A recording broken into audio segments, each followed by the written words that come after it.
Ya, Assalamualaikum warahmatullahi wabarakatuh. Kembali lagi bersama saya Ribna Nasim di channel Pendidik Petualang. Di video kali ini saya juga akan membahas membahas pertanyaan dari mahasiswa terkait dengan sistem belajar yang diterapkan mahasiswa, baiknya seperti apa agar bisa berprestasi ya.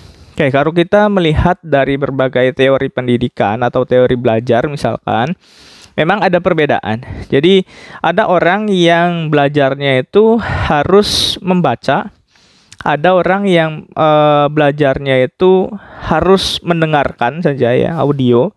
Kemudian ada orang yang belajarnya itu harus membaca sambil mendengarkan. Nah, untuk bisa optimal pada tahap ini, kalian harus melihat bagaimana potensi diri kalian, bagaimana kemampuan diri kalian. Kalian akan memahami diri kalian sendiri. Coba sambil berpikir di video ini, kira-kira termasuk dalam yang mana? Apakah membaca saja, apakah mendengarkan saja, atau harus dua-duanya? Ya, karena ini nanti akan berpengaruh ke kemampuan belajar kalian secara optimal, ya. Jadi, tetapi ada satu hal yang menarik ketika kita memang ingin mengoptimalkan belajar kita agar semakin lama gitu ya diingat oleh otak. Saran saya adalah ketika kalian belajar membaca, misalkan taruhlah ya, kalian jangan hanya membaca, atau misalkan dengan audio kalian jangan hanya mendengarkan, tetapi sambil dicatat, sambil ditulis. Itu motorik kita akan ikut bergerak, sehingga otak juga meskipun kita mendengar atau membaca, itu nanti akan lebih lama mengingatnya. Karena tadi motorik kita melalui tangan itu gerak, sehingga akan mendapatkan tambahan ya, sehingga itu kan akan diingat terus-menerus. Nah, sehingga daya tahan dan daya tangkap kita juga akan lebih lama ketimbang hanya membaca saja, hanya mendengarkan saja. Jadi lebih baik sambil ditulis. Dulu saya ingat kawan saya itu ketika menjelang UAS atau UTS ya, ada ulangan lah pokoknya.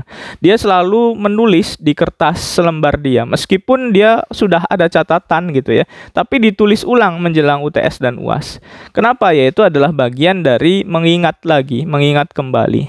Dan saya pun juga, mungkin kawan-kawan yang lain yang sudah menjadi orang-orang yang katakanlah profesor misalkan ya, itu juga kan menulis buku, menulis artikel, sehingga apa yang ada di otak mereka itu, otak beliau-beliau itu juga akan jauh lebih lama diingatnya ketimbang kita hanya membaca, mendengarkan, setelah itu sudah lewat saja.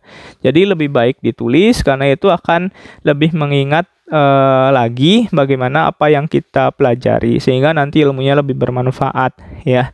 Jadi itu trik atau tips dari saya agar sistem belajarnya bisa lebih baik. Nah, kemudian belajar yang baik juga, saya teringat kata-kata dari Profesor Suwarma Al-Mukhtar ya, guru saya, dosen saya di UPI. Beliau pernah bertanya ke mahasiswa termasuk ke saya, kalian membaca itu pakai otak atau membaca pakai mulut katanya ya. Ya memang jawaban ini sebenarnya sederhana, tapi pertanyaannya itu filosofis sekali. Kalau kita membaca dengan mulut, hanya dengan mulut gitu ya, yang membaca lewat saja. Kita tidak sambil memikirkan apa makna yang ada di dalam bacaan tersebut, atau misalkan audio juga kita hanya mendengarkan saja, udah gitu ya sudah, lupa, 1-2 hari lupa, bahkan 1 jam kemudian bisa lupa. Tapi kalau kita membacanya dengan otak, kalau dalam perspektif beliau ya, kita bisa mengingat kembali dalam waktu yang relatif lebih lama.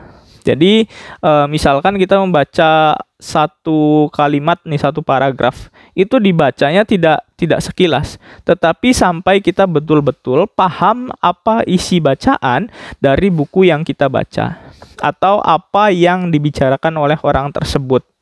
Ya, jadi kalau misalkan kita mendengar di YouTube misalkan, atau rekaman apapun, kita ulang sampai kita paham. Jadi sambil berpikir, oh ternyata maksudnya seperti ini. Sebentar deh, ini saya belum paham nih, diputar lagi gitu ya. Kira-kira maksudnya seperti apa. Nah itu tips berikutnya agar kita lebih mudah untuk memahami dan menghafal agar lebih lama. Jadi dua hal itu ya, yang pertama menulis, kemudian berikutnya adalah ketika kita membaca atau mendengarkan sesuatu, kita harus sambil berpikir mengulanginya jika kita belum paham.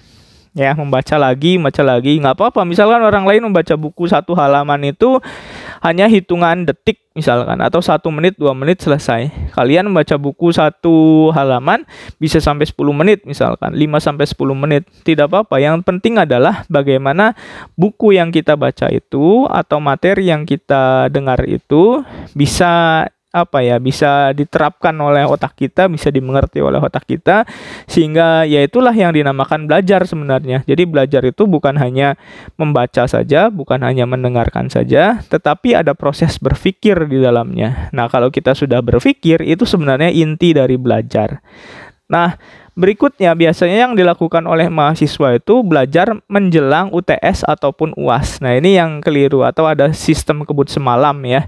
Kalau seperti itu kita justru akan pusing nantinya, karena 1 hari menjelang tes itu harusnya kita sudah rileks, sudah memahami apa yang sudah dibicarakan oleh dosen pada materi-materi berikutnya, sebelumnya ya.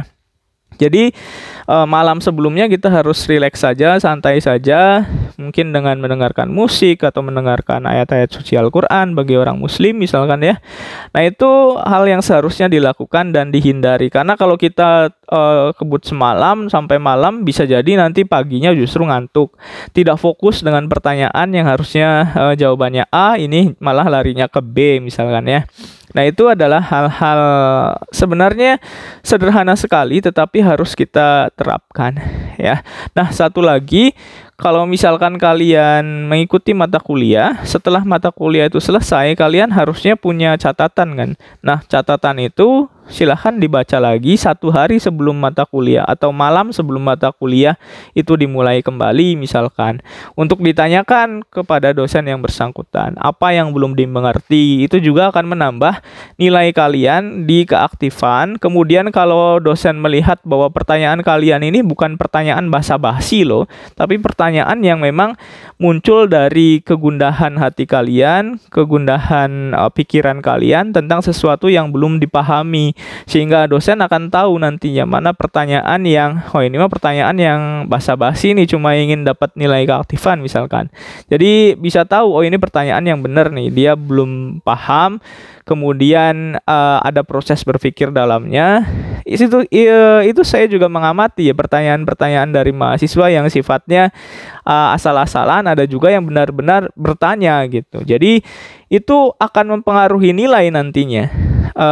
Kayak saya misalkan, saya sudah punya gambaran nih mahasiswa mana yang seharusnya bisa dapat nilai A oleh saya, karena memang dari keaktifan itu jawaban yang dia berikan misalkan dalam diskusi itu bagus ya, atau pertanyaan yang diberikan itu juga selalu istilahnya high order thinking ya, atau HOTS. Jadi berpikir kritisnya itu ada, bukan hanya pertanyaan apa yang dimaksud dengan. Kalau apa yang dimaksud dengan kan di Google juga ada jawabannya ya. Nah itu beberapa hal terkait dengan sistem belajar yang bisa diterapkan oleh kalian sebagai mahasiswa. Semoga bermanfaat. Akhir kata, wassalamualaikum warahmatullahi wabarakatuh.